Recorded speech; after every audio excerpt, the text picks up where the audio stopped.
I was always trying to get down to the micro of each of these characters as I was creating what the world was or what the world is.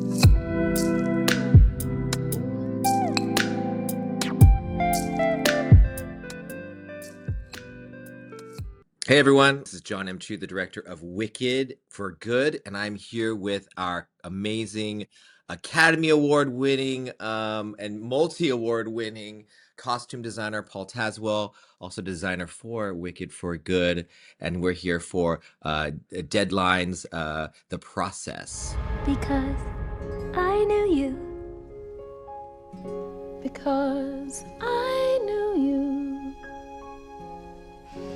Because I knew you, I have been changed. How you doing, Paul? I'm good. I'm good. It's so good to see you and be here with everybody. Yeah, this is like everyone joining in on our Zoom or something like that. Have you been enjoying the process of finally people seeing the stuff that you made for Wicked for Good? And what parts of that are you most excited about people actually finally seeing after all these years? Well, I mean, it's now we don't have to hide anything except for one thing that we're holding back. But one gift that will be a surprise. But it's just a joy to be able to finally share the round out of the story, and what we created visually. Because it was such a beautiful world that we created, and also the process was so full, and it was creatively full. So it's just been, it's been wonderful to see how people are responding to some of the early screenings that we've had.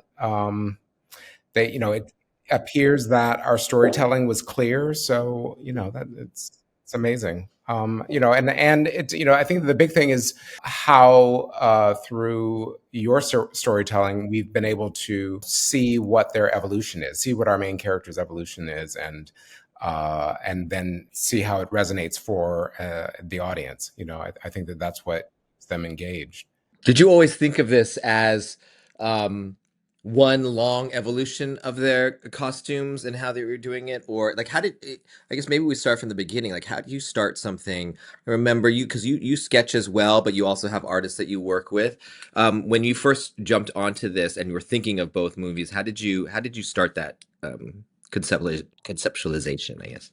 Well, I don't know if you remember, but I did a big pitch it was the pitch that I actually started to get the job. I mean, to just to engage with you and figure out what you were after, but also to share with you how I saw that this world might be told, or how the story might be told.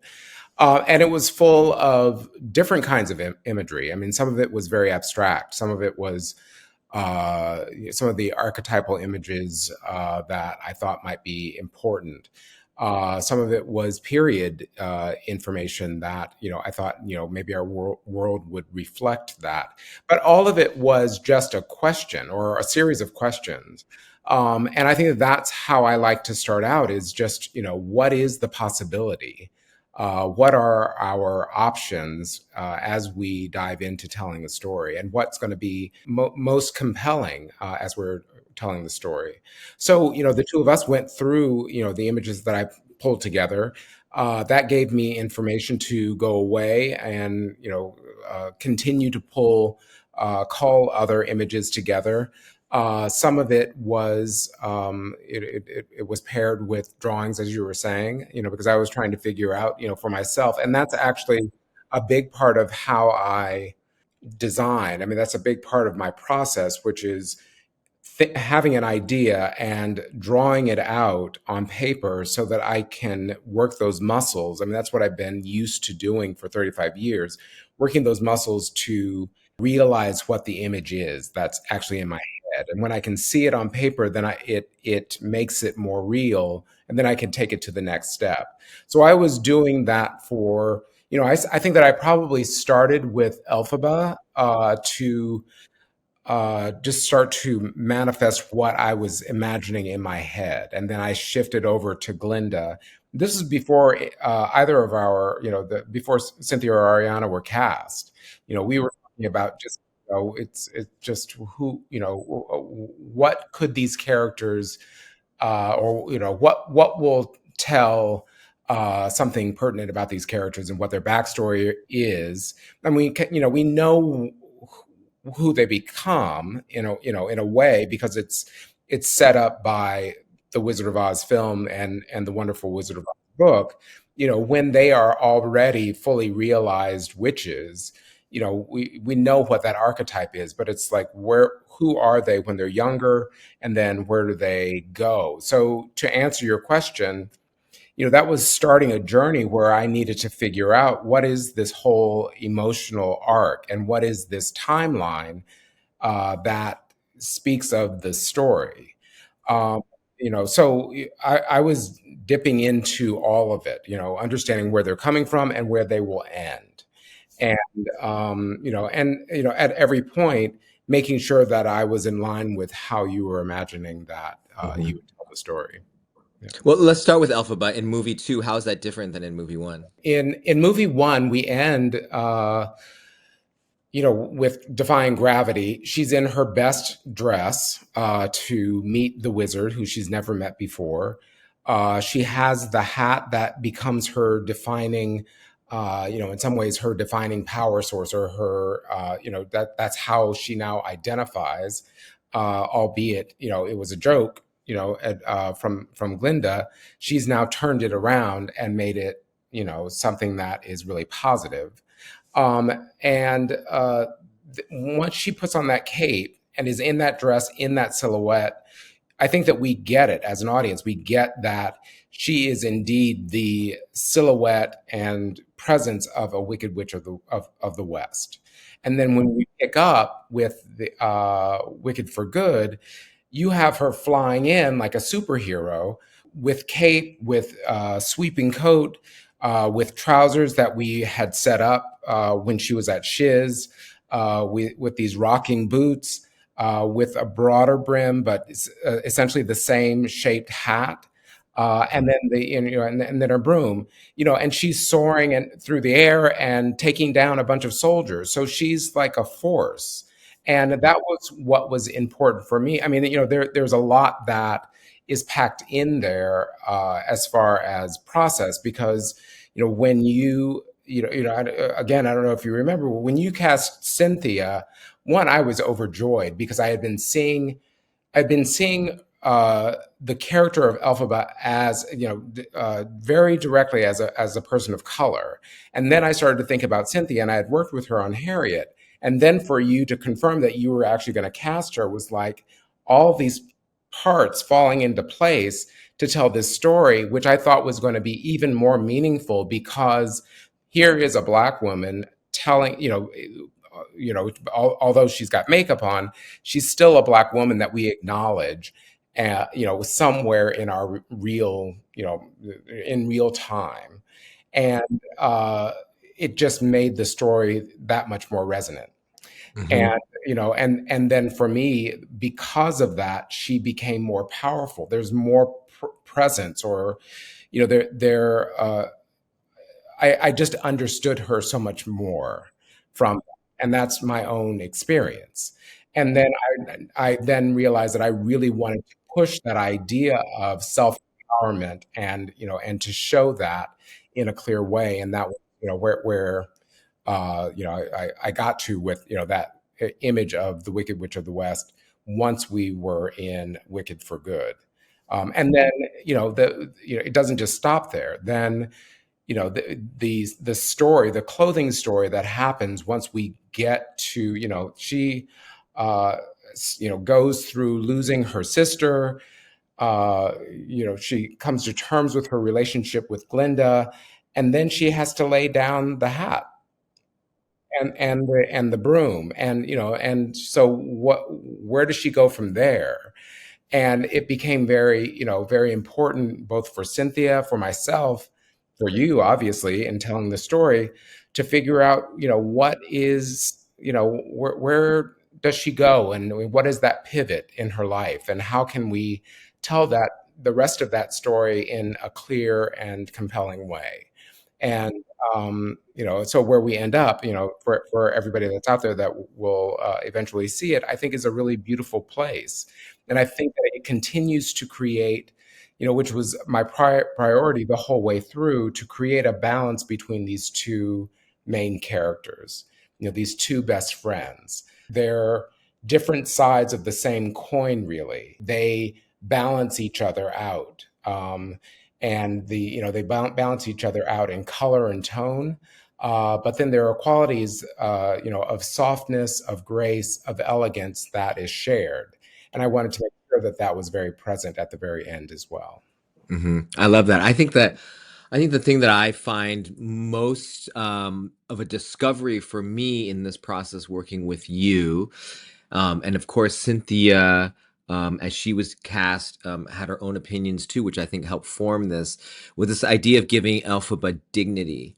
I've seen like posts from past Elphabas who were so who they've said on video, like, wow, it was so interesting to see an Elphaba who, in their minds, they don't have a lot of room to play because they are sort of scripted in a certain way when you do it on Broadway or around the world, that she is a plain Jane. She's the oddball. She is the one that has a strange smell and wears a frock. And I loved that you gave, even before Cynthia came on, this idea of dignity to Elphaba, that you were going to explore Black further than what anyone thinks of what Black can be in terms of the color or texture or shape of what she wears. That she came from, that she comes from actually a well-to-do family. Actually, even if she's shunned, she has resources. And then what does she do? Does she have jewelry? What does she do with her hair? She has self-respect in a certain way. Tell me about that process, because what I think people don't know is some of my most treasured moments was going into your warehouse, and you had several sections to that warehouse. Yeah. And you had your beautiful office with all the drawings and stuff, and then you go in and like a storybook, you go into one section and it's the Glinda section. And it's all the pink stuff. So I would love you to describe like what was in that thing, what areas were what, how did you develop stuff there, and then you cross over and you go into the Elphaba side. And it was ways of texture and shape of Black that I've never seen before. How you guys were doing certain personalized, like, whatever pressings before that. So can you walk us through a little bit of Absolutely. that, especially in movie 2? Because maybe you've talked about this in movie 1. So anything specifically in movie 2? Yeah. Okay. Just to give people a little bit of a context, we were in a huge building, a warehouse that was created for our workshop. And in that workshop, I had an office, and my partner, the costume supervisor, she, that dealt with all the business. We were side by side. But then in all of the rooms that were surrounding us and down below us were the spaces where the costume makers were actually making the costumes. So, you have tailors and dressmakers, their team of sewers and assistants. There were rooms of hand embroiderers. There were hand weavers, knitters. The shoemakers and the milliners they were in an adjacent, like an annex building. But it really was like a fairy tale going around. You could go to any detail, sit down with anyone, and it was like, holy moly. A whole world. So the way that it was set up for us was, just to my left, I would go into a door, and it was the room of Black, and it was all of Elphaba's clothes and all of the evolution of how we were going to manifest the fabrics that would create all of her clothing, which were based in nature. The reason I went towards nature was because her advocacy for animals, it grounded her. I mean, even in the way that you told the story and where her lair is, I mean, she's surrounded by a forest, an organic forest. And so everything that, would help to elevate that was part of what I was going after in fabricating what those clothes were. And so I leaned into, a lot of pleating, a lot of fabric pleating, and a lot of like pin tucking and creating textures in a hand wrought way that would speak to how we were going to create the clothes and make her feel as original a being as possible. Did you Um, develop new methods of pleating? Is what I sort of, I mean, well, things I'd never seen pleated like that before. we were using techniques that existed before, but then in the application that we were using them, they became new applications. So we were using micropleating. So, like with her Defying Gravity dress, it's a chiffon that's a silk chiffon that's been micropleated. But then it doesn't stop there. It is you undulate the pleating so that it creates this wave that's caught in space, or it's held down onto a piece of net, literally, and then all those puzzle pieces are put together so that it looks like one big piece of fabric, and then the dress itself is cut out of that fabric and used as one surface. But from, once the dress is made from a distance, it almost looks like velvet because you have the depth of dimension. But then, as in the beautiful way that Alice lit, all those scenes, and how careful she was with filming, you could actually see the movement of the pleats as in the way that I designed it, so that you've got these pleats that are waving across Cynthia's body, in a really, and that speaks of both mushrooms and the world of nature, and also the air and the storminess that she's going, flying through. So I was always trying to get down to the micro of each of these characters as I was creating what the world was, or what the world is. For her look for good, this sweeping coat establishes her silhouette, and that's made out of a waxed linen, which is it appears to be like a raincoat fabric, which we also had a raincoat in the Wicked One. We first see it when she and Fiero are on the bike and they've got the cub. And then we see it in it's a montage of all of the friends in the field. They're kind of hanging out and playing. But the idea was that she's taken this raincoat and she's upcycled it into this fabulous sweeping coat for her Wicked Witch of the West silhouette. For that look. And, adding on broad shoulders that gives her a really powerful stance and presence, and then with the hat and the scale of the hat, all of that kind of marries together into this really beautiful silhouette, along with the cape. And then the on the And the boots too. I love the and boot the pant boots, thing. That thing, I think every time we put all the drawings on the walls, even in pre-production, it was like the pants and the boots. right. That's freaking so. We had never seen the Wicked Witch like that before. Right.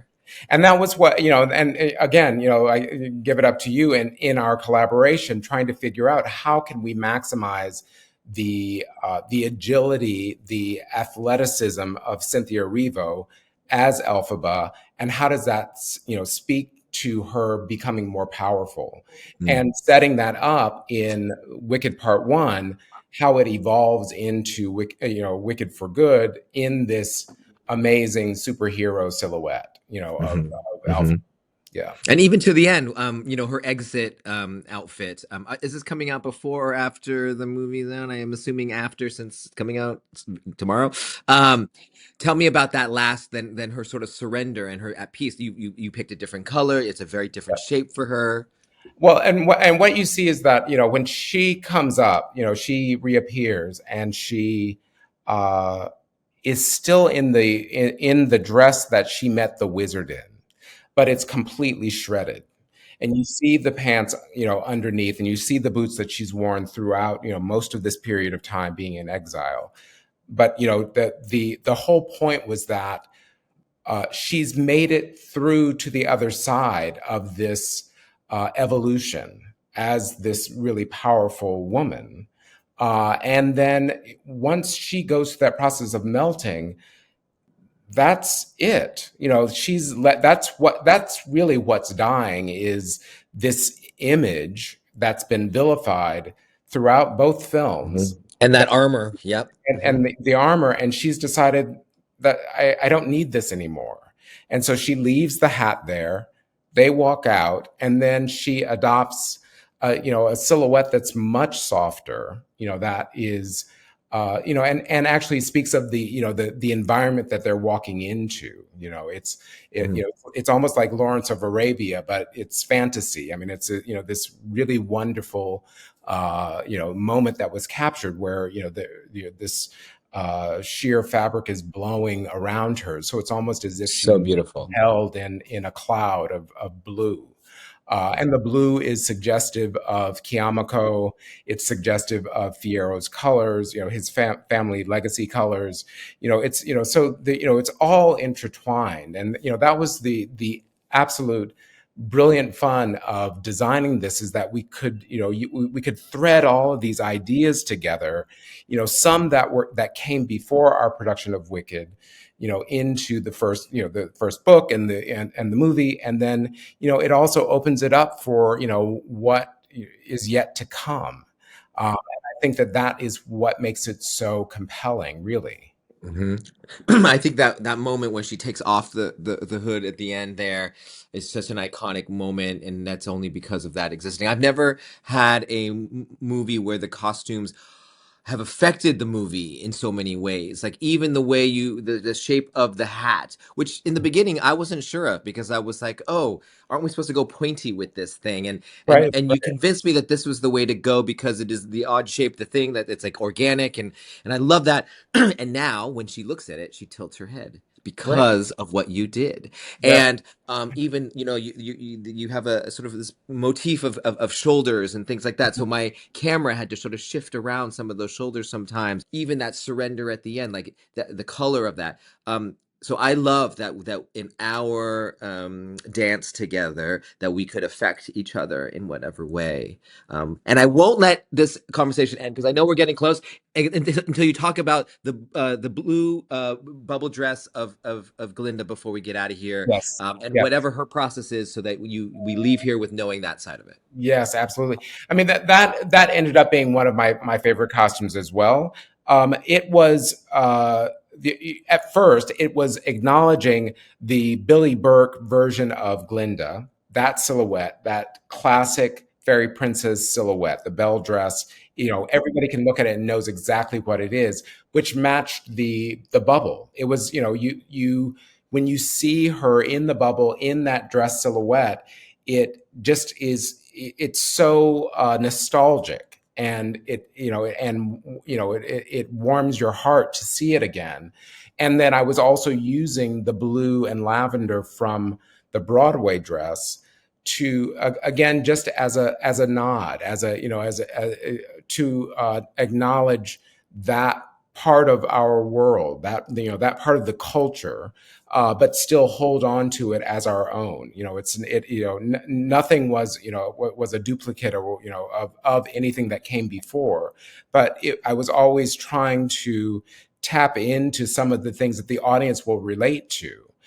So there wasn't a question, well, where did what happened to the blue dress? Well, yes, and when we had our conversations about, well, does she only have one, bubble dress, or does she have multiple bubble dresses, or how do we want to present her?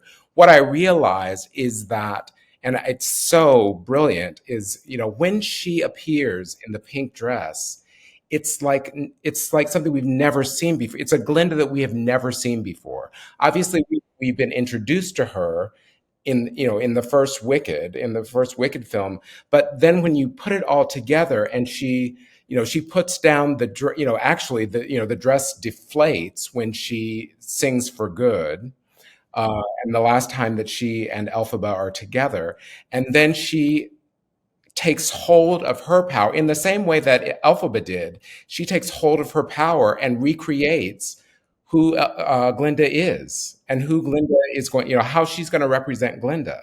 And then you see her in this amazing, swirling dress in pink, in the pink that's suggestive of the Billy Burke Glinda, the 1939 Glinda, but it's a modern form, and Love it. in that it just speaks in a very new and fresh way. And I think that it also embraces who Ariana Grande is as Glinda. They hopefully will forever be bound together, because I think that it's so powerful what their performances were. And she takes the wand and kind of wields it as a lance, in a way, and gets up onto her bubble, and takes Munchkin by storm. And I love that. it's so moving for me. And it's great visual storytelling. Yeah. Yeah, yeah. And it's such a privilege. Was the wedding dress harder with that giant veil, or was the Tin Man outfit, which by the way is not CG, although the joints may be CG, but the actual outfit is, and that was a combination of hair, makeup, special effects, makeup, props to be able to Yeah. connect that stuff. How was it the wedding dress, that one, or God, Scarecrow, the hardest one? it was You all have 30 hard. seconds. It was all hard. No, it was, really every moment was challenging and every moment was beautiful. Every moment was, because we were all charging towards the same goal. And, yes, it was working with amazing makers, costume makers who understood, like with the Tin Man, sculpting that kind of body and creating this, what looked like, a body made of tin and silver that was inspired by objects that were in the room, in Nessa Rose's governor's palace room, and then making sense of it in a way that would wrap around Bach's body, or the Tin Man's body, and then we could see the transformation before our eyes. So there's a lot of digital and technology that goes into making that happen as we're figuring it out, and then it's crafted by hand. We turn around and we craft all these things by hand. The same for the Scarecrow, and what happens there. The just all of the elements. The wedding dress. I mean, yes, the wedding dress, which is covered in dimensional butterflies that were each individually cut out and then sparkled, and then And painted, applied the edges of those things painted were painted. I and the watched them edges. do that. They, and they trail in spirals all around the hem of the skirt, as well as down the hem of a 25-meter long veil. To see her process in and breaking, that sea of gold butterflies has got to be one of the most beautiful moments, most romantic moments. And it's a wedding, of the level of a Glinda. You want something that is going to be moving in that way. And it was also important to keep her as vulnerable as possible, to keep the top of her dress as simple as possible so that she could actually shine through. Because we understand where she then has to go with her character, with internally, at the end of that whole moment. And so I think that it serves both. It serves to be this very grand royal wedding entrance, and then we see her crushed, and it's just heartbreaking. You are amazing. I feel very blessed to have worked with you every day of that process. It was daunting when we started. You were so calm. You're just as calm as you are now. And I was like, oh God, this is an army. I think people don't realize every outfit in Emerald City had to be bespoke and unique. You could not have just a uniform. Same thing with Munchkinland. Same thing with Shiz. You really, I don't even know how you did it all. I just got to enjoy it every time I came to set. You had put this one inscription on the Tin Man that I know you wrote down some. I wanted a description. You wrote down some ones, and one really inspired me. We never got a close up of it, so I'm so sad about it. But I will say it because I think it is indicative of this process. It was, if this is from the L. Frank Baum book. It says, "If we walk far enough, we shall sometime come to some place." And I think that just plays what process is, what creative process is, what it is to trust each other, and that there is no romantic, some light bulb comes off and then we have all the answers. It is absolutely a hand in hand journey, and I love you for it, and I love that we got to go on this journey together. Here. I am right there with you, John, and at any time. But it was, as I was saying, it is such a privilege to have designed both of these films with you in tandem as we walk together. It's just so beautiful. Thank you. Thank you. And that is Deadlines, the Process. See you guys later.